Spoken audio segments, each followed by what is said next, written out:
आगे बढ़ते हैं। ज्ञानवापी वजूखाने में लगी सील का कपड़ा बदलने के मामले में आज ज्ञानवापी में सुनवाई टल गई।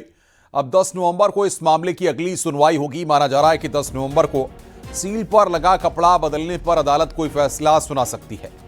तो बड़ी खबर यहां पर हम आपको बता रहे हैं, ताले पर सील का कपड़ा बदलने पर सुनवाई 10 नवंबर को फैसला आ सकता है। ज्ञानवापी से इस वक्त की बड़ी खबर यहां पर हम आपको बता रहे हैं और सीधे रुख करेंगे वाराणसी का। उपेंद्र द्विवेदी हमारे सहयोगी हमारे साथ जुड़ रहे हैं। उपेंद्र, क्या जानकारी इसमें निकलकर सामने आ रही है और जिस तरीके से सिर्फ ये मामला कपड़ा बदलने को लेकर के है या और भी कुछ चीजें इसमें शामिल की गई हैं? देखिए अनुपम, ये मामला सिर्फ कपड़े बदलने को है। जिला प्रशासन की ओर से अर्जी दी गई थी कि जो सील वजूखाना है उस पर जो कपड़ा से सील किया गया है वो कपड़ा जर्जर हो गया है, खराब हो गया है। ऐसे में उसको कपड़े के बदलने की ज़रूरत है। इसी एप्लीकेशन पर सुनवाई चल रही थी जिस पर आज आदेश आना था, लेकिन अचानक से मस्जिद पक्ष ने असहमति जता दी और जो जिला प्रशासन के अधिवक्ता हैं उन्होंने भी नॉट प्रेस की एप्लीकेशन देने से मना कर दिया। यानी कि अदालत ने पिछली बार कहा था कि आप नॉट प्रेस की एप्लीकेशन दीजिए, जिला प्रशासन के वकील ने भी नॉट प्रेस की एप्लीकेशन नहीं दी। इस पर अदालत ने आज लंबी सुनवाई चली और अदालत ने कहा कि अब 10 नवंबर को आप दोनों पक्षों से बातचीत करके समय तक कर लीजिएगा, कब कपड़ा बदलना है उस पर अदालत आदेश करेगी। हमारे साथ खुद सुभाष चंद्र चतुर्वेदी जी है। सुभाष जी, हुआ क्या अदालत में, क्यों अब ये 10 नवंबर तक टल गया? देखिए, टल इसलिए गया है कि आज की डेट में जिला प्रशासन जो स्टैंडिंग काउंसिल है उनकी तरफ से एक जो प्रार्थना पत्र दिया गया था कपड़ा बदलने के लिए सील्ड ताले पर, उस कपड़े को बदलने के संदर्भ में उनका एप्लीकेशन जो दिया था उसको नॉट पेश करना था और आज अगर नॉट पेश वो करते तो हिसाब से डेट पड़ जाती।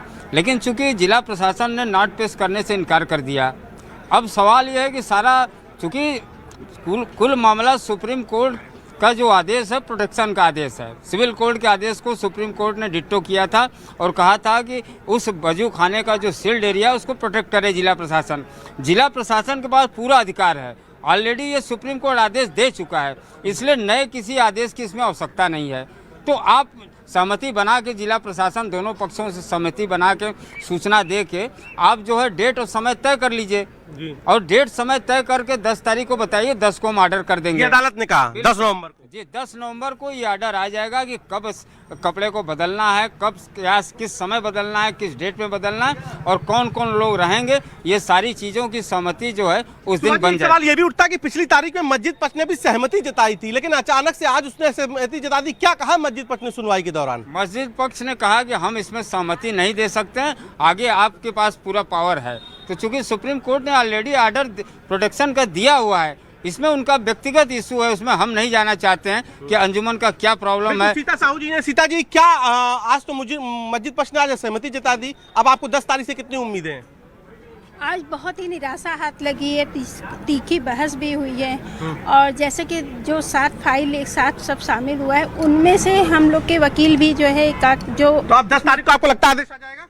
10 तारीख को आदेश आ जाएगा, लेकिन वही लटकाने भटकाने का काम हो रहा है। मस्जिद पक्ष लटकाने भटकाने की आपका आरोप है। सोहन लाल जी, आज 10 तारीख को कितनी उम्मीदें हैं? क्योंकि मस्जिद पक्ष ने तो सहमति जता दी, अब प्रशासन को दोनों पक्ष को सहमत करना होगा तभी जाके वो कपड़ा बदल सकता है। हमें पूर्ण विश्वास 10 तारीख को कपड़ा बदलने का आदेश आ ही जाएगा। जिस परिस्थितियां निर्माण हो रही हैं और 10 तारीख को आ ही जाएगा। दीपक जी, कितनी उम्मीद? जी बिल्कुल, जो है 10 तारीख को हमें पूरी उम्मीद है कि माननीय जिला न्यायालय द्वारा जो है फैसला हमारे पक्ष में आएगा और उन्होंने बिल्कुल उपेंद्र, बहुत बहुत शुक्रिया आपका वहां से हमारे पास लाइव कवरेज पहुंचाने के लिए। उपेंद्र हमारे सहयोगी बता रहे थे किस तरीके से तमाम चीजें होंगी और 10 तारीख को फैसला आएगा। आगे बढ़ते हैं। वाराणसी के दाल मंडी में चौड़ीकरण को लेकर कार्रवाई शुरू हो गई है। मुआवजा ले चुके दुकानदार से दुकानों को खाली कराया जा रहा है। लोक निर्माण विभाग और पुलिस प्रशासन की संयुक्त कार्रवाई जारी है। मौके पर भारी पुलिस बल की तैनाती की गई है। चौक थाने से सटे हुए दाल मंडी में स्थित दुकान को खाली करवाया जा रहा है।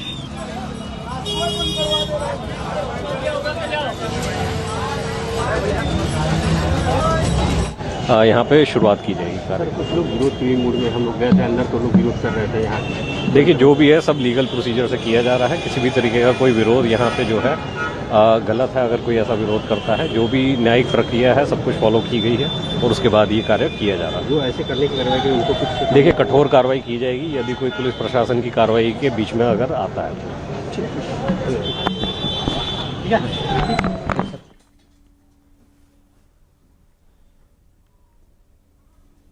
आज बिना कोई सूचना के खाली करवाया जा रहा था, क्या कहना चाहेंगे?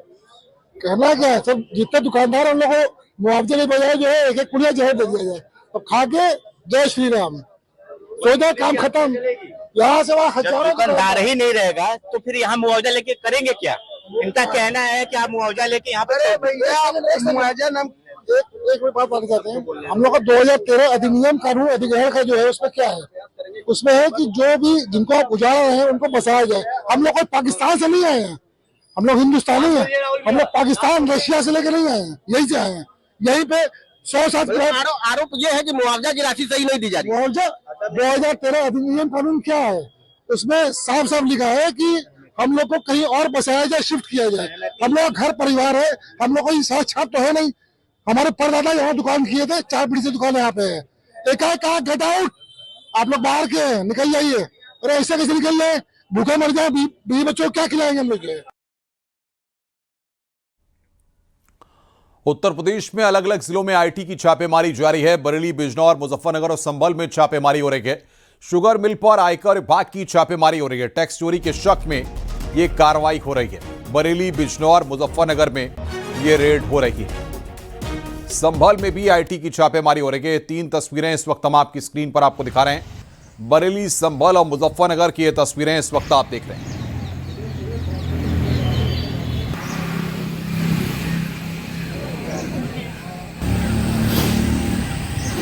बिजनौर के दामपुर चीनी मिल में आयकर विभाग की टीम ने अचानक छापेमारी की है। आयकर विभाग ने कार्रवाई के दौरान मिल स्टाफ के फोन स्विच ऑफ करा दिए और ड्यूटी पर आने वाले कर्मचारियों को अंदर जाने की अनुमति नहीं दी है। मौके पर सुरक्षा व्यवस्था बढ़ा दी गई है और पूरे परिसर में घेराबंदी की गई है। जानकारी के अनुसार आयकर विभाग की टीम मिलकर विभिन्न दफ्तरों और रिकॉर्ड रूम में जांच कर रही है। इसके बारे में हमें भी नहीं पता, मैं भी फील्ड में से आया हूँ। ये तो सक्षम अधिकारी बता सकते हैं, इनकम टैक्स वाले बता सकते हैं। नहीं सर, आप तो शुगर मिल से संबंधित हैं, आप तो मिल के अधिकारी हैं। मैं भी तो नहीं गया ना अभी अंदर। तो ये आपको अंदर जाने दे रहे हैं कि नहीं जाने दे रहे हैं? बरेली से खबर है, चीनी मिल में इनकम टैक्स का छापा पड़ा है। धामपुर बायो ऑर्गेनिक्स लिमिटेड चीनी मिल में रेड पड़ी है। करीब 1 दर्जन अधिकारी चीनी मिल परिसर में दाखिल हुए हैं। चीनी मिल के कर्मचारियों और अधिकारियों के मोबाइल कब्जे में लिए गए। टीम ने कंप्यूटर मैनुअल रिकॉर्ड कब्जे में लिया है। चीनी मिल के बाहर पुलिस फोर्स तैनात है। किसी को भी अंदर और बाहर जाने की इजाजत नहीं है। मीरगंज थाना क्षेत्र के धामपुर बायो ऑर्गेनिक लिमिटेड चीनी मिल का यह पूरा मामला है।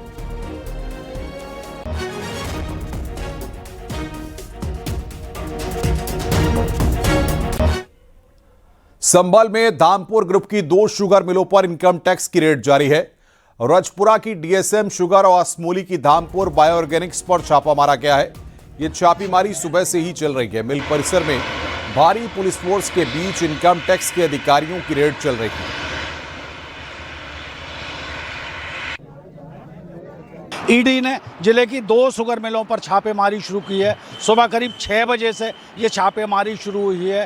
धामपुर ग्रुप की ये दोनों शुगर मिल हैं, एक रजपुरा में है तो दूसरी असमोली में है। हम इस वक्त संभल की रजपुरा की डीएसएम शुगर मिल के सामने है, जहां पर हम आपको तस्वीरों में दिखा सकते हैं कि ये शुगर मिल का गेट है। यहाँ करीब सुबह 6 बजे ईडी के अधिकारी पहुँचे। करीब 50-60 अधिकारी पूरे छापे में बताए जा रहे हैं, जिसमें से रजपुरा में पहुंचकर वहां से एक कैश का काम देखने वाले अकाउंट्स को अपने कब्जे में लिया है। जिसके बाद में अधिकारी मिल में पहुंचे हैं और दोनों मिलों में छापे की कार्रवाई चल रही है। हम तस्वीरों में दिखाना चाहेंगे अंदर फैक्ट्री के गेट की कुछ तस्वीरें अपने साथी कैमरा पर्सन से कहेंगे ज़रा सा वो जाली में से दिखाएं। यहाँ पर या कर्मचारी मिल के बैठे हुए हैं, सुरक्षा कर्मी बैठे हुए हैं। वहीं पर अंदर जो है मिल में ये छापेमारी की कार्रवाई हो रही है।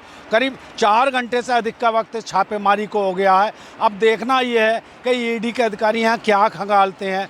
क्या गन्ना खरीद में घोटाला यहाँ पर खंगालते हैं या अवैध ट्रांसपोर्ट है, दूसरी तमाम सारी शुगर की बिक्री, चीनी की बिक्री को लेकर तमाम सारी चीज़ें हैं। तो ये छापे की कार्रवाई जारी है। अंदर भारी तादाद में पुलिस भी मौजूद है। हालांकि यहाँ पर आम लोगों को अंदर नहीं घुसने दिया जा रहा है और छापे की ये कार्रवाई जारी है। सुनील कुमार, न्यूज़ 18 संभल।